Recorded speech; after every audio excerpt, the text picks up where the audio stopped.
দেখো জানিয়ে রাখি, মিছিলকারীরা যারা রয়েছেন, আন্দোলনকারীরা তারা এগোবার চেষ্টা করছেন, কিন্তু পুলিশ এখানে যথেষ্ট সংখ্যক রয়েছে। একদম জরিনা ক্রসিং ধর্মতলা থেকে যেখান থেকে মিছিল বেরিয়েছিল, সেই মিছিল থেকে ধাপে ধাপে কিন্তু পুলিশের সংখ্যা প্রচুর সংখ্যায় ছিল, এবং সেই পুলিশ কিন্তু আটকানোর চেষ্টা করছে। এবং এই মুহূর্তে যা দেখা যাচ্ছে, মিছিলকে আটকে দেওয়া হয়েছে, ব্যারিকেড করে দেওয়া হয়েছে, এবং অবশ্যই জাতীয় পতাকা হাতে এই মিছিলের অংশগ্রহণকারীদের তাদের একটাই দাবি।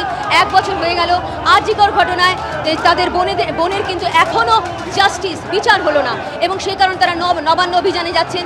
তাদের একটা স্লোগান দিচ্ছেন তারা, দফা 1 দাবি 1 মুখ্যমন্ত্রীর পদত্যাগ। সেই স্লোগান নিয়েই কিন্তু এগিয়ে চলেছে সাধু সন্ত থেকে শুরু করে, এবং অবশ্যই যেমন শুভেন্দু অধিকারী রয়েছেন, আমার বাবা মা রয়েছেন, অন্যদিকে মিছিলে অংশগ্রহণকারী বিভিন্ন জেলা থেকে মানুষজন এসেছেন। কিন্তু এই মিছিলকে কিন্তু আর এগোতে দেওয়া হচ্ছে না। পার্ক স্ট্রিটে কিছু আগেই কিন্তু আটকে দেওয়া হয়েছে এই মিছিল এগোতে পারছে না, পুলিশ আটকে দিয়েছে।